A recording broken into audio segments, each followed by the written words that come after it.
Hello and welcome to OwlSports Update. Alongside Brian Wilson, I'm Brad Moser. And this week was hard work for the Temple baseball and softball teams. This week also saw Temple's tennis team taking on Morgan State. But first, let's talk Temple baseball. It was a busy week for the Temple baseball team. It started with a weekday game against Lehigh and ended with a 3-game weekend set versus George Washington. First off, the Mountain Hawks this past Wednesday. We'll start things off in the bottom of the fourth, locked at 1 run apiece. Junior David Hall hits a hopper down the third baseline and just over the bag as it stays fair. Hall's double would send the speedy Alan Stiles all the way home from second base to make the score 3-1. To the top of the fifth, the Mountain Hawks make a change on the mound and go with sophomore Jordan Smith. With the bases loaded, junior Daniel Dragos pops into a sacrifice fly that gives him one of his 3 RBIs on the day. In the top of the sixth, the Owls make a pitching change of their own, going with Connor Stasky. The freshman struggled early in his appearance, walking designated hitter Tyler Brong. Brong would end up stealing second and third to get Lehigh in a good scoring position, giving them a chance to close in on the Owls. Stasky then gives up a single, allowing Brong to make his way home.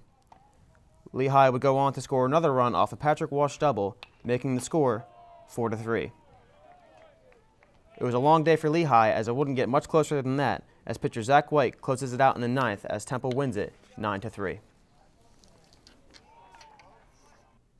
Now on to the GW series. The Owls suffered a heartbreaking loss in their opening game of their 3-game series in D.C. on Friday.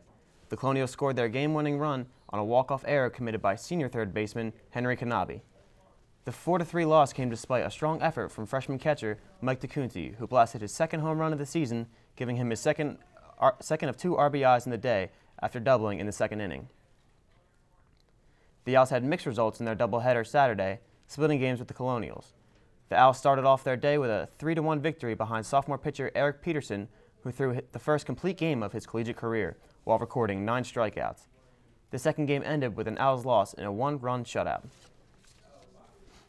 This past weekend, softball hosted a 2-game series against A-10 rival Charlotte.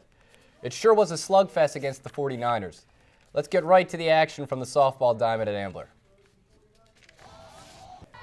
After junior Steph Pasquale singled into right, this sets up junior Devin Nellens, who digs in and takes his pitch deep for a 2-run shot, giving the Owls a 3-0 lead. And from the mound, junior Brooklyn White gets one of her 4 strikeouts here. But then Charlotte calls in designated hitter Chelsea Ingersoll and gets a 2-run shot off White, cutting the lead to just 1. Then to the top of the 5th, where the Owls try to open it up, and senior captain Kayla Cook takes a bases-loaded walk and brings in Pasquale. Temple 4-2. Now Charlotte trying to get it together late in the game on a deep fly to left, but Temple Annie Markopoulos says, "Nuh-uh." That was a great catch. White continues her dominance with another strikeout there. And this pop-up right here should end the game and give the complete game to White. The Owls win and the 49ers a ticket home. Temple sweeps Charlotte 4-2. Now Temple put on a home run clinic in their first game against Charlotte. Stephanie Pasquale and Devin Nellens each got 1 apiece, and junior Sarah Preziazzo cranked 2 shots out of the park. It was a high-scoring affair, with Temple taking Game 1 with a score of 9-7. And now to Temple football, where spring practice is well underway. Even though it still feels a lot like winter, the team has been through a lot of change this season, but senior Cody Booth will be making quite possibly the largest adjustment. Updates Alex Reardon has more. Man open, it's Booth for the first down. He stays on his feet. Over the middle, has a man, Booth, touchdown Temple. Nice throw, nice catch. As Jackson goes short to Booth, touchdown Temple. And look at the catch and concentration by Cody Booth. He's emerged as a player.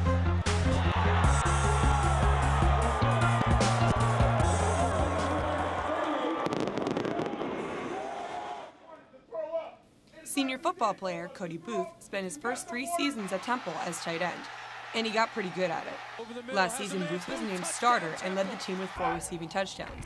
However, coming into spring practice, more than just seasons are changing. New head coach Matt Rule decided after the first practice that Cody just might be more suitable in a different position, left tackle. I think two things. I think number one, it's his best position moving forward for his career to have a chance to play at the next level, and then we really need the help there. Coach Rule and Cody have different ideas about what will be the hardest part of the move inside. Just putting on the weight. You know, it'll be a process of eating 5 or 6 meals a day over the next 3 months, really, till the season starts. But he's already started. He'll be able to do it.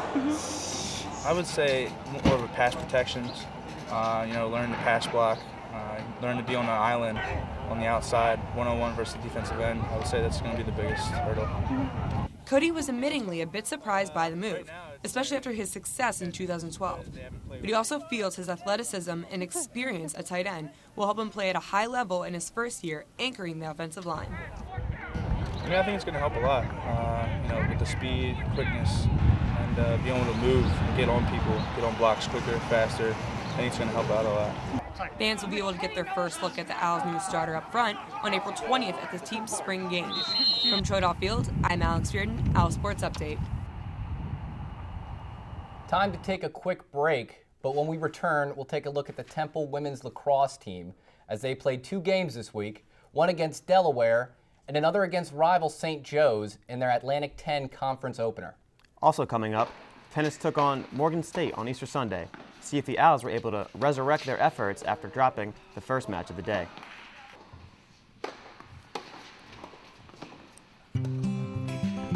NFC, AFC, offensive linemen, defensive tackles, quarterbacks, and cornerbacks are all living united to ensure the academic success of millions of kids in our communities all the way to graduate. But that won't happen without you. So take the pledge at unitedway.org. Make a difference in the life of a child. Suit up like your favorite NFL players and become a volunteer reader, tutor, or mentor with United Way. In 1977, in Johannesburg, South Africa, an 8-year-old boy picked up the game of golf from his father. By the age of 9, he was already outplaying him. The odds of this gentle lad winning the Junior World Golf Championships at the age of 14, 1 in 16 million. The odds of that same boy then making it to the US and European Pro Golf Tours, 1 in 7 million. The odds of the Big Easy winning the Open Championship once and the US Open Championship twice, 1 in 780 million. The odds of this professional golfer having a child diagnosed with autism? 1 in 88. Ernie Els encourages you to learn more at autismspeaks.org/signs. Early diagnosis can make a lifetime of difference. Are you getting this, honey? Oh, prime time. We are rolling. All right, Mama's gonna bring it home. Mama's gonna bring it home. Okay. Come on, watch this guy. Oh, backwards. Oh, don't. Oh. It went into Bob and Carol's yard. Oh, no? Okay, here it comes. Oh, Mom! Challenge your kids to be active and eat healthy. All right, let's see what you can do. Let's go. They might surprise you. Search We Can for more ideas on how you and your kids can get healthy together.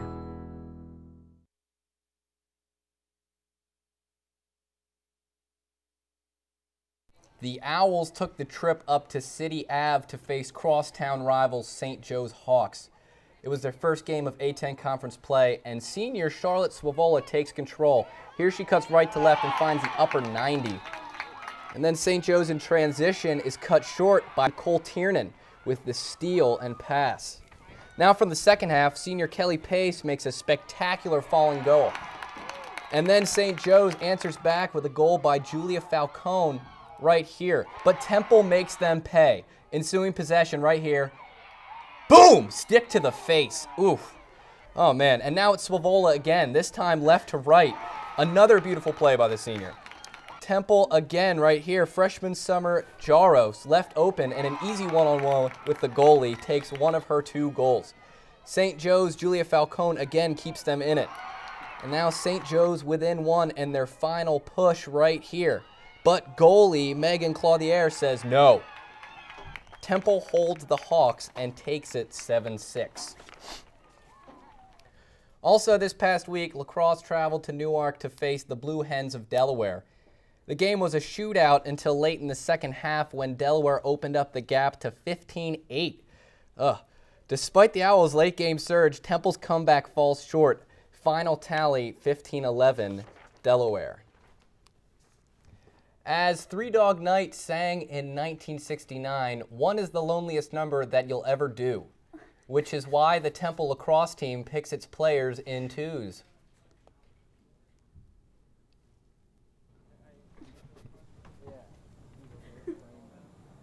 The Temple lacrosse team boasts a strong underclassmen regimen this spring.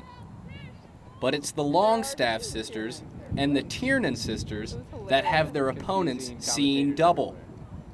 Meet Avery and Carrie Longstaff and Megan and Nicole Tiernan, who are the team's 2 sets of identical twins. But everybody can tell that I'm older. Playing every sport together since we were like 2. Still best friends, though. Still best friends. Fight a lot, but we're still best friends. Playing at the same position, the Tiernan sisters' on-field play baffles opponents and even announcers. In their recent game against Delaware, one announcer spent the entire first half struggling to make the distinction between the two. We connect really well in the field, like especially like in transition, like running down the field, like we work really well together. We know how each other plays. Since we played together for so long, we played all through high school together. 1 offense, 1 defense. The friendship and camaraderie between the Longstaff sisters is as noticeable as it is entertaining. Real quick, who does Mom like better? Probably But their support for one another is apparent long after the final whistle blows. She's more defensive now and I'm more offensive, so that kind of helps because we're on different sides of the field. So I can watch her play and help her with that, and she can watch me play and help me with that, so yeah. The sisters, along with their fellow Owls, are gearing up for A10 conference games, which begin this week. The sisters keep their professors on their toes as well, with all 4 enrolled in Temple's nursing program. As for the lacrosse team, their A10 campaign continues this Friday when the Owls face St. Bonnie's at home. The men's tennis team was able to pick up a non-conference victory against Morgan State Sunday, despite the game's location being changed at the last minute due to the Easter holiday.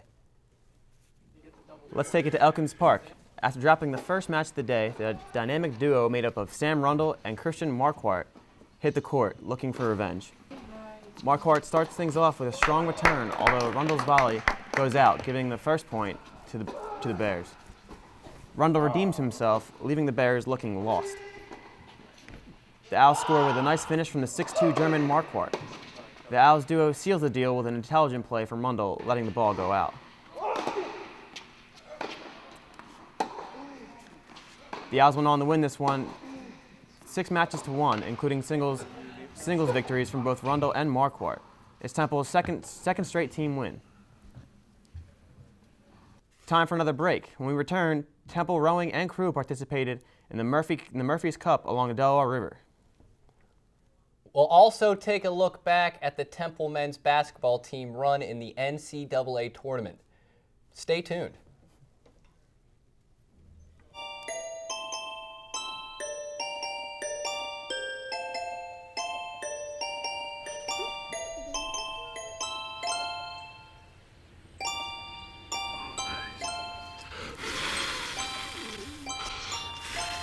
The smallest moments can have the biggest impact on a child's life. Take time to be a dad today. Call or visit fatherhood.gov to learn more. It was not. It was like...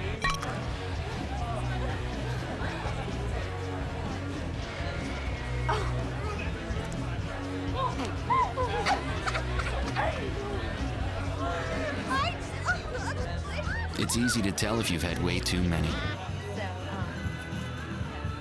But what if you've had just one too many? Buzz driving is drunk driving. Welcome to my block party. Glad you can make it. The only triple doubles you get come with fries. Last time you blocked someone, you were online. I can do this all day. Your moves are just gay. Using gay to mean dumb or stupid, not cool. Not cool. Not in my house, not anywhere. It's not creative, it's offensive to gay people. And you're better than that. Here we go. We're gonna make some juice. It's gonna be good. She's excited. A little bit of kale. Please don't put this on line. I'm putting it all over the line. It's wet. It needs something. No, it'll go. Don't break my juicer. Looks good. You ready to try it? Come on, baby. Challenge your kids to be active and eat healthy. It's okay. Okay, all right. They might surprise you. She took another sip. You saw it? Search We Can for more ideas on how you and your kids can get healthy together. Temple men's basketball standout Khalif Wyatt got an honorable mention for his work this season. 2012-2013 AP All-American team. Wyatt, the A-10's leading scorer, was also named to the 2012-2013 NABC All-District 4 team. And Temple men's golf team took first place in the 2013 Wildcat Invitational, and it was nuts. Yesterday, they overcame a 9-stroke deficit in the final round to win the title by 3 strokes. And it's the first time this has happened since 2011. The men's crew and women's rowing teams hit the water over the weekend, participating in the Murphy's Cup Regatta in Cooper River Park in Camden, New Jersey. Women's rowing started off the day with 4th place in their opening heat, qualifying them for the final, in which they also placed in 4th. The men's team had a bit more success staying afloat in the standings, coming in 3rd in their opening heat, as well as 3rd in the finals, where they were only 6 seconds behind the leader, North Carolina. Boathouse Row is home to crew teams all over Philadelphia. Drexel, Penn, and LaSalle all practice out of pristine facilities along the same regal stretch of the Schuylkill. Then, 2 miles down the river, there's Temple. Updates Dan McBrady has more. The Schuylkill River is one of the most celebrated places for rowing in the world. But unlike many of the other colleges nearby, Temple has not been able to enjoy this city jewel. The Owls have never had a house of their own, and for the past 5 years, Temple's rowers have been practically homeless. I think that it speaks a lot to this program in that even though we're in these facilities, if you want to call it that we still are out here every morning working hard. Last week we had a race and we practiced that morning and then we sat around for an hour and a half. It was like 35 degrees. It was so cold. We didn't have any food. We didn't have anywhere to sit down. We were sitting on rocks. Up until 2008, the Temple crew used the East Park Canoe House before it was declared unsafe. The Temple Athletic Department plans to build a new boathouse. However, the city of Philadelphia has some zoning concerns. This has delayed the building of the boathouse for some time. Currently, the teams practice out of 2 tents that have neither heat nor running water. To me, a new boathouse would symbolize just the direction that the program is going in. I've just seen how this team is growing and where it's going, and I know that in order to move to that next level, we need to attain proper training facilities. Even without the luxury of a boathouse, Temple's rowers are confident that they can keep up with the competition. I mean, we're fast without a boathouse, so I think it's really exciting to think of what we could be with a boathouse. While their proposal is under review, the rowing can do nothing but wait. They now look to the Temple community for support in hopes that they'll one day have a proper home. For OwlSports Update, I'm Dan McBrady. Make sure you head out to Kelly Drive and check out the crew and rowing teams when they finally got a place, they can call their own. And for all that's here with Brian and his blue jacket and me, have a great day. For all things Temple sports, check out OwlSportsUpdate.com. I'm Brian Wilson alongside Brad Moser. Thanks for watching.